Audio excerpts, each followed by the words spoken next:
Hey there, you're listening to the Not So Breakfast Show with Sasha and Ish.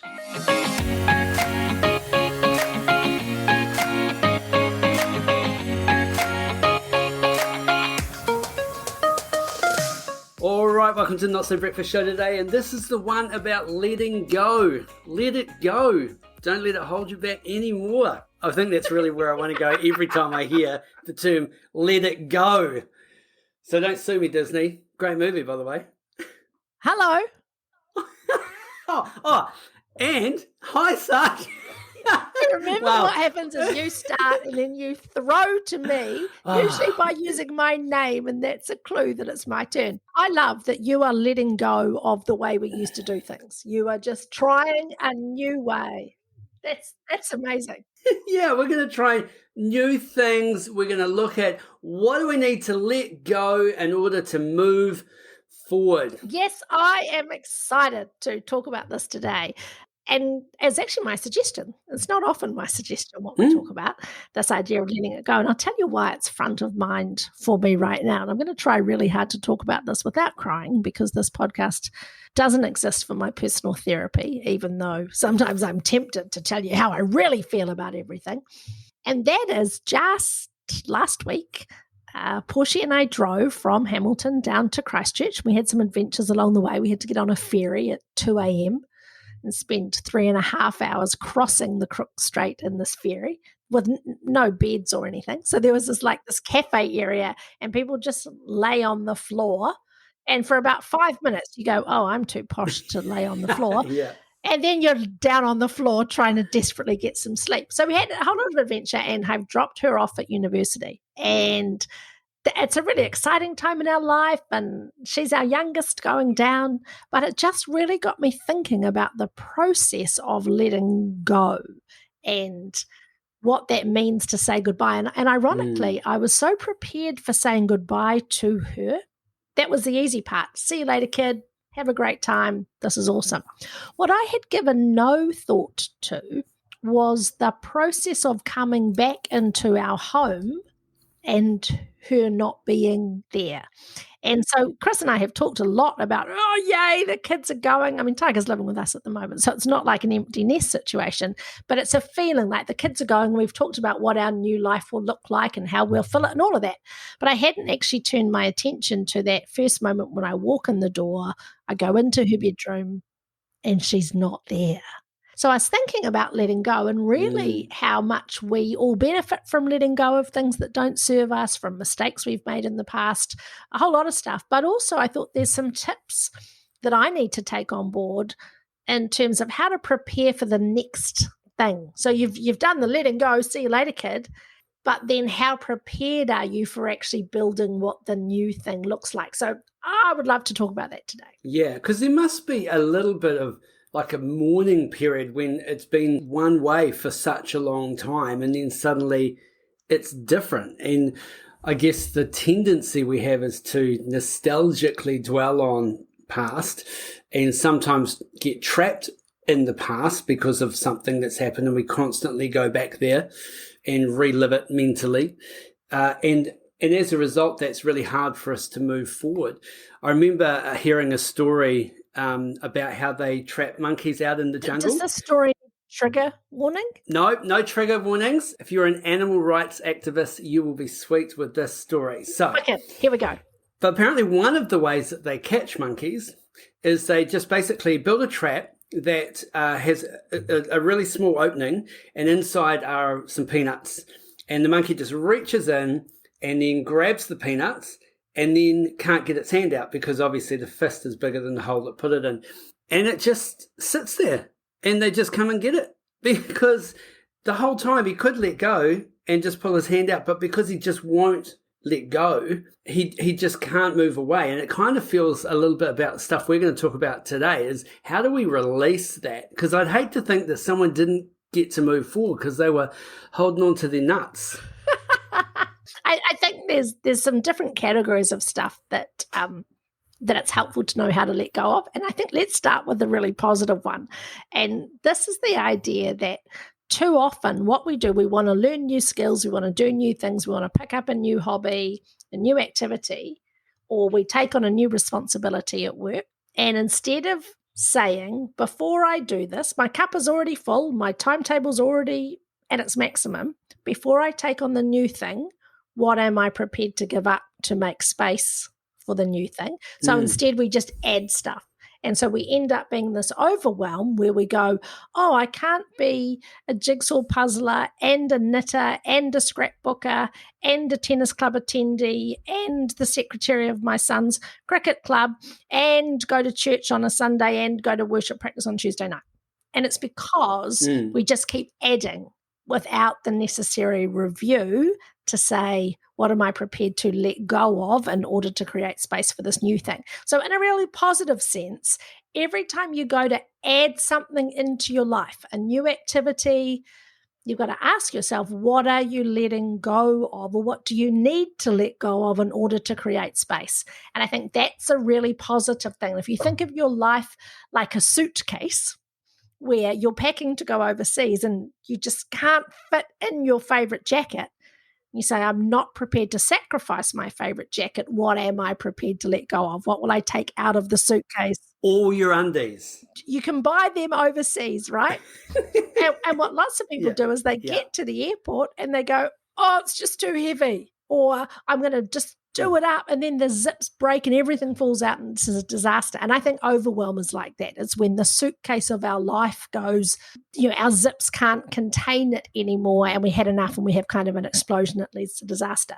So the first thing about letting go is to just reflect on, before you take on anything new, what's going to go. Yeah.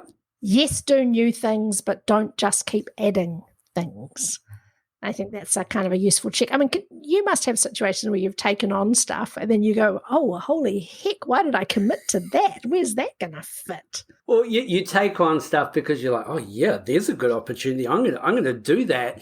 And then all of a sudden you're like, oh, wait a second. It's actually going to take quite a bit of resource, quite a bit of time in order to complete that.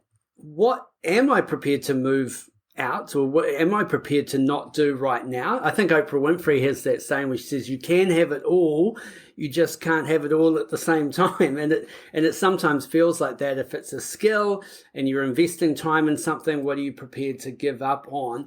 I remember the original iPhones, those Series 1, Series 2, Series 3, their memory got filled really fast and you had to make a decision. Did you really need that photo?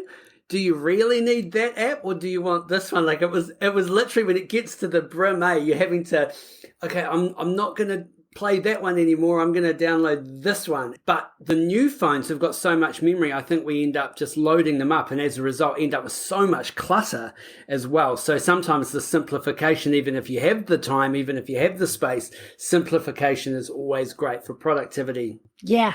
Love it. I reckon another form of letting go is when you kind of get stuck, but you're in this habit and routine and it's hard to move to the new thing. So if you are leaving a relationship or if you are leaving a job and you go, I've been wanting to do this for ages, but I just can't let go of the things that I like about this. So maybe you're in a relationship and you go, yeah, but I love them. I know the relationship's not right, but I love them. And so we stay for too long. And I've always loved the example I have in my own life. You might have seen that picture of me jumping off the bridge at Raglan. Mm-hmm. And I knew that I wanted to get into the water. My goal was to be brave and jump into the water. And I didn't feel scared. I just couldn't let go. Like my body physically would not let me let go of the bridge. And I'm actually like that every time I go to get into water. So it's ridiculous. I'll stand at the edge of a pool going, I'll be dripping in sweat going, it is so hot. I cannot wait to be in that pool. But I just don't want to dive in just yet. Just not quite ready. Yeah. Maybe in a minute. And so I got this rule for myself, which was like, when you get to the edge of the water, you get in. Yeah. And sometimes I forget the rule, but I'm trying really hard to not waste time delaying the action. So I think, when you get that unsettledness in your job, one of the things that you can do is you can just remind yourself what you are moving towards rather than hold on to what you are losing. Yeah. So we stay in bad relationships because we are afraid of hurting the other person, or we are afraid of what our family will think, or we just don't know where we're going to live anymore. We stay in jobs because, oh, well, it's all I know and maybe I don't have much to offer. And I think what instead we've got to do, part of the letting go process, is focus on what the future looks like. What are we moving towards, not focus on what we're getting away from. Yeah. If I just think about how great it's going to be once I'm in the water, then I can that's the focus. Yeah, I think you've made such a great point there around that delay or that wasted time. So yes, when you're in the water, you love it, and then you realize you've only got 30 more minutes and the pool shuts, or I remember you go to the playground as a kid and you're just too shy to make friends with the other kids, and then finally you go up and you make a friend, and then suddenly your mum's going, Ish, it's time to go. And I'm jumping in the car. It's like, wait, we've only been playing together for 20 minutes. She's like, dude, you've been here for 2 hours.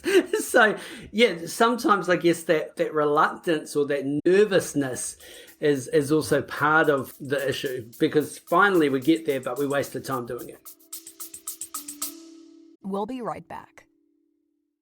If there was one skill that could double your income, advance your career, and increase your ability to influence, it is the skill of presenting. Whether it's on stage, in the boardroom, or at a job interview, the 30-minute presenter program will help take you to the next level. So check out our Instagram page, click the link in the bio, and get started on the 30-minute presenter program.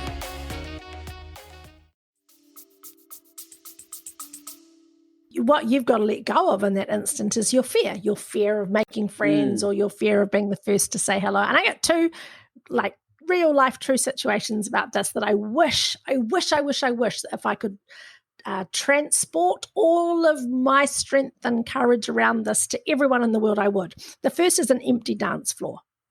So how many times are you at a wedding, a 21st, let's be frank, you and I are at 50th these days.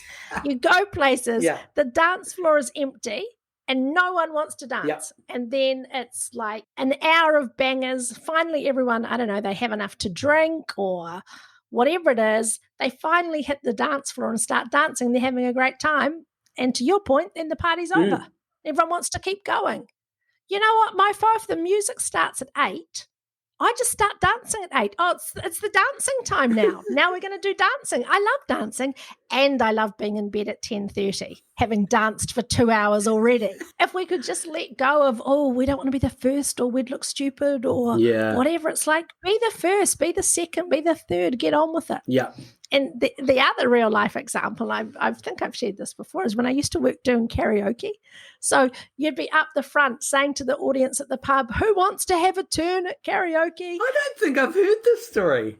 Yeah, I used to work as a karaoke assistant to a chap. He was actually a weatherman off TV. He used to work at Les Mills years ago. Brendan Horan, his name was. He also ended up being a member of Parliament in New Zealand. He's had a really kind of colourful life. But he ran this karaoke thing. His assistant didn't turn up, and I'd met him at the gym, and he knew that I could carry a tune. He said, come and be my assistant. So I was the assistant who would go round all the patrons at the pub going, hey, would you like to sing? And they all say, no. And so Brendan would sing beautifully. I'd sing a song averagely. We'd try and encourage the crowd. Nothing. At about 11 o'clock's the cutoff, 11 p.m., 11, you say, last chance, everybody. And finally, people get the courage. Yeah. And there's this long queue, and you have to tell 5 of the families that are there, I'm sorry, the licensing rules mean we have to stop at 11. They go home disappointed because they've spent hours letting go, trying to let go of their fear, and they miss out. And I'm like, that is such a tragic way to live. That's one of the things I love about cruise ships, despite them being terrible for the environment.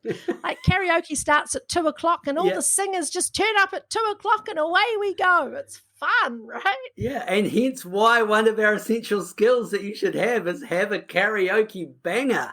Something that 100%. you can do.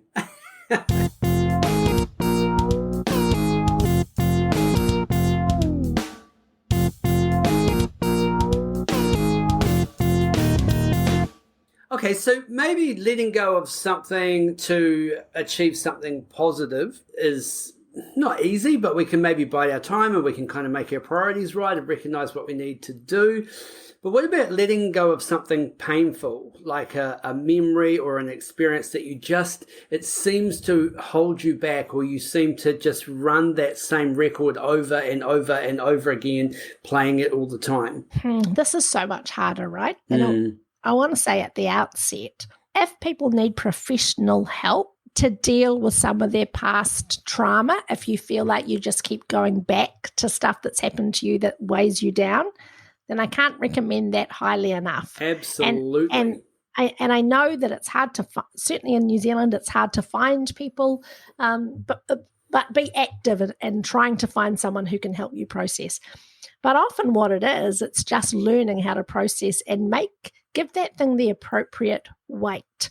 Yeah. So I don't know about you, but I've got a video tape in my brain, and it's a videotape that's called Dumb Stuff You've Said. Was it dumb stuff I've said? Or no, dumb stuff Sasha has said. Okay. Just checking. I'm too busy playing my own tape to worry about dumb stuff you might have said, Ish. And I can wake up at like 3 a.m. And if for some reason the guy who's running the movie theater in my brain says, I've got a great movie to watch now, it's called Dumb Things Sasha Has Said, I can go back and, my earliest memory is when I was about 8 or 9 and I said a really hurtful thing to a teacher at my school. Like, I can remember that like it was yesterday. I can talk about it now without crying, and I've processed it. It's still there. It hasn't gone away. Letting go of stuff doesn't mean you forget it. It just means that you can give it its appropriate weight. And so there's two aspects to this. One is you want to bring it down to the appropriate size. So the 3 a.m. tape is awful because in the middle of the night and in the darkness, everything seems urgent. There is very limited perspective to be had at that time. So processing that and getting back to sleep, that's a whole nother topic. I mean, we should have an exploration of the one about sleeping. That's a great episode. But you ultimately want to be able to bring it down to the size where you can say, yeah, that happened. I did that dumb thing. And then the second stage is to have compassion for yourself for what you were going through at that time when you did that dumb thing. So I can think of 4 or 5 really stupid things I've said in my life that have either hurt other people or have damaged my reputation. And I can look back and understand why I said it, where I was coming from, who I was, and I can have compassion for that person. It's not who I am now, but I can have compassion for who that little girl was and what she was trying to do. It doesn't excuse it, but it means I can have compassion with it. And you have to learn to forgive yourself for those past mistakes or those things that you have done. And part of how we do that is we recognize that those things that I've said, the dumb stuff I've said, the other people involved in them, I bet you $1 million do not remember them in the same way that I do. And it's not such a big deal. But even if they did, they have to own their choice about whether they forgive me now that I've apologized. Yeah. Does that make sense? Yeah, definitely. And I think there's something around the fact that when we go back and think about those things we've said or the times we did something and it didn't work or it wasn't successful and we reimagine it, relive it in a way in our head, we then judge ourselves. So we become our judge, jury and executioner, and you just go, oh, well, that's because you're an idiot, or that was a stupid thing to do, you shouldn't do that again. And suddenly it's not just the event, but it's all the conversations that you're having around it, or the conversation that you're having as if you are somebody else attacking yourself. That's really where the harm can be done. They often say it's not the snake bite that kills you, it's the venom, right? It's the thing that's in your system that you can't get out because of something that happened. And it's such an interesting thing to be able to forgive yourself or forgive someone else. I heard an amazing statement, what it was, and it was describing forgiveness, and it said, forgiveness is the fragrance that the flower leaves on the foot that has crushed it. it's so powerful. And I think, if we can get into that mindset where we can forgive ourselves or be prepared to move on, get the professional help if things are really traumatic and we're really struggling with them, then it does free us up to move on to better stuff. The idea that we beat ourselves up for stuff that happened in the past, when you unpack it, it must be because we expect ourselves to be some version of perfect that doesn't exist. And we are all works in progress. I'm often critical of other leaders, and people will say, oh, you want perfection. I'm not after perfection. I'm just after progress. So if people are on a journey to making better decisions in the new moments they find themselves in, then great. And I have to allow that same grace to myself. The grace that says you cannot be expected to get things right all of the time. When you get it wrong, acknowledge it, apologize, and then do the work to make better decisions next time, but have the grace to forgive yourself. So I think that letting go of those past mistakes that we've made, that's a challenge, but it's super important. But I think another hard one that's the other side of that is, how do you let go of the wrongs that people have done to you? Not like the mistakes you have made. When people have wronged you, how do you let go of that? I mean, do you have any experience where you go, oh, I'm either good at forgiving others and letting it go, or bits where you go, I still hold that grudge? Oh, I'm a holder. There's some people that I just really struggle, even when I go back into that memory. Like, I think time is great for some things, like people you were frustrated with, or the person you didn't get on with at school, and then suddenly you realize a few years later, it's like, what the heck? Like, it just doesn't even make any sense. I remember one guy at school that I just hated him. I really did. I remember, obviously I grew up in church, and you're kind of trying to be a good Christian boy, and I just remember going, man, I hope he never goes to heaven.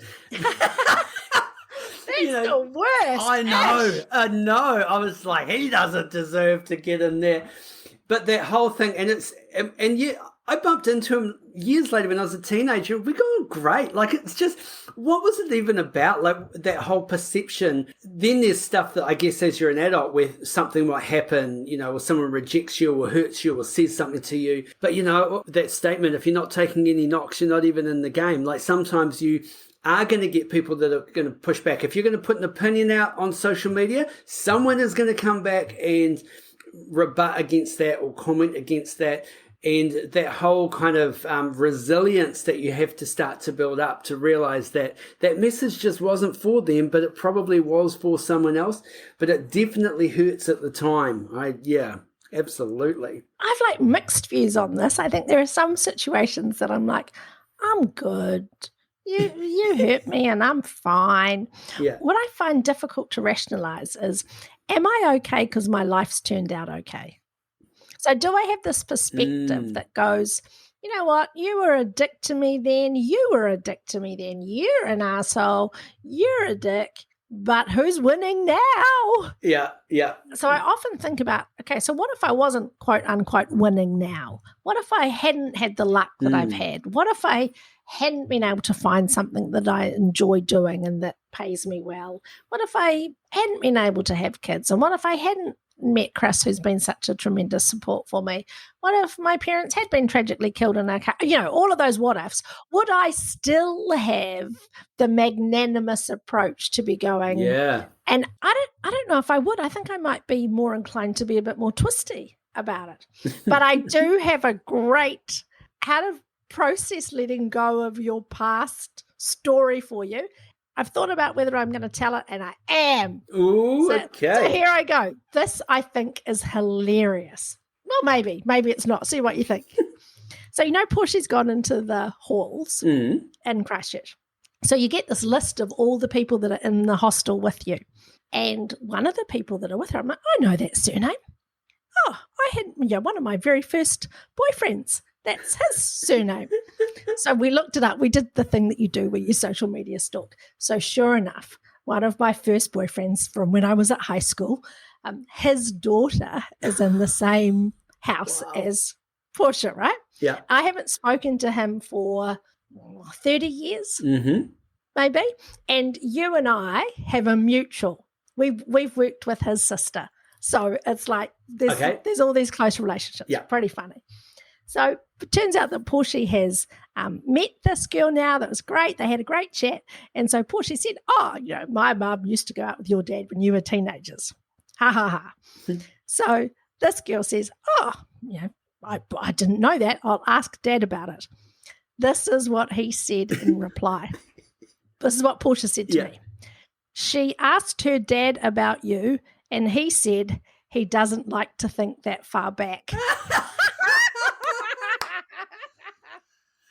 Oh, wow. Oh, my God. He doesn't like to think that far back. I just think that is so funny. So now I've got to decide. This is that thing about letting go. Do I, like a mature, nearly 50-year-old woman, just let that go? Yeah. He is attempting to erase me from the history book of his life. Do I just let that go? Or do I plan a year's worth of revenge shaming him? I don't know. It's a tough call. It's tough to know. It was, I expected he would say something like, yeah. She was all right. I can't even turn my mind to the fact she exists. Well, it could be because you were just the one that got away and he just can't go back there. No, I'm really confident that's not it. I mean, to give you some context, at his 21st, which I was not invited to, I went. Oh. So he's got every reason to erase me from the history books. Turn up to his 50th. I need to listen to this podcast to learn how to let go. So I suppose I share that as I'm a work in progress. Well, I think we're all works in progress, and I think if you're listening to this going, I think I should let go, or other people are letting go of stuff, man, everyone's got baggage. We've got baggage. People have got baggage. People are just better at hiding it a lot of the time, maybe than you are. So I wouldn't beat yourself up too much. Everybody's gone through stuff. Everybody said stuff. Everybody has something that they wish would just not pop up in their memory. But the way that we deal with it, hopefully there's something there that's useful. Yeah, and I do like the idea of building some rituals around letting stuff go. So I know that there are plenty of cultures that do things like they share their grief in ways that enable people to really process, and they don't hold it tightly. And I think there's something that's really beautiful about that. I know there's exercises you can do where you write down a list of all your worries, and then you kind of screw it up into a ball, and then you light them on fire. And I remember this is a personal story, and it was very powerful in my life. And it was when my grandmother died, and I wasn't particularly close to her, but when we were all standing around the grave and she was, they had lowered her coffin into the ground, and we were doing her, paying her honour, and respectfully so. And Dad was asked to get the spade and just put the dirt, on top of the spade. And I was, maybe 17 at the time. So Nana was 84. There was no tragedy in her death. Yeah. And as Dad was putting the dirt on her coffin, he just kept saying, he was crying, and he just said over and over again, I let you go, I release you, I release you. And it was like an incantation that was about go and be free. And I think there was something incredibly moving and powerful about that, the actual saying of the thing. And so I think there might be something in that too for people to think about. What are the physical and practical things you could do to actually make a symbolic letting go of things as well?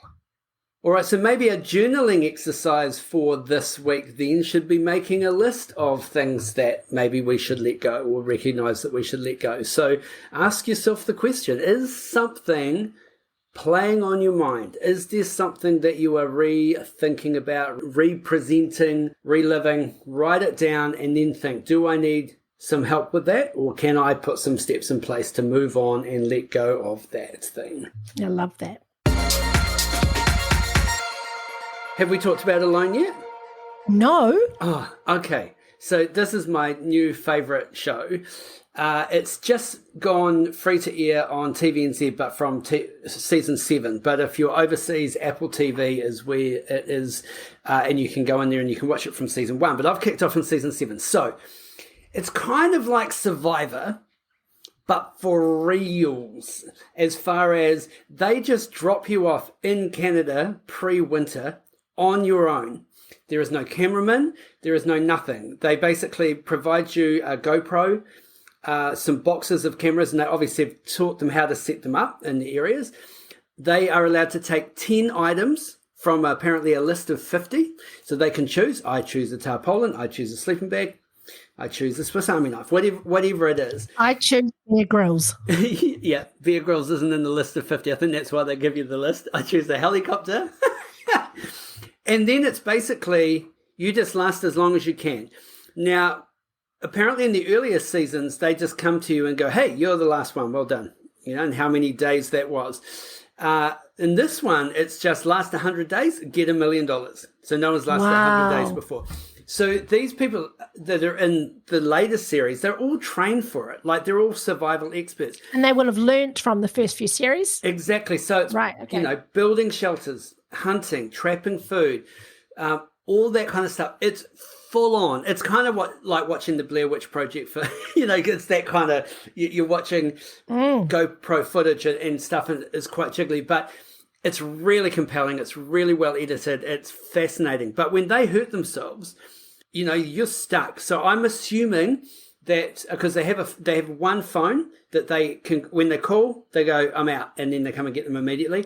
I'm assuming they maybe have to check in twice a day or something like that. And then if they don't check in, they come and get them because they are literally on their own. Oh. But man, some of the stuff they build, how they make fire, how they hunt, it's amazing. So yeah, so if you're after probably a little bit of an adrenaline rush, it is pretty epic. It's pretty cool. So alone. I love the sound of it. And what I would do is I would get really fat before I went so I could just live off my own bottom. That would work, right? It's a strategy. And yeah. I don't want to. I don't want this episode to be way too long. But have you watched Physical 100? No.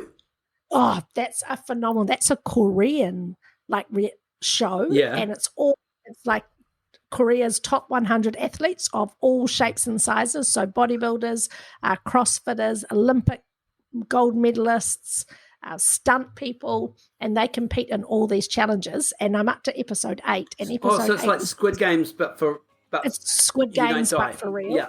You don't die yet. Mm-hmm. And they did 5 punishments from the ancient world, and it's just like your Trials of Zeus that we used to run at ancient camp. Wow. Amazing, super cool, love it, get it. And Shrinking. Have you seen Shrinking on Apple TV? No.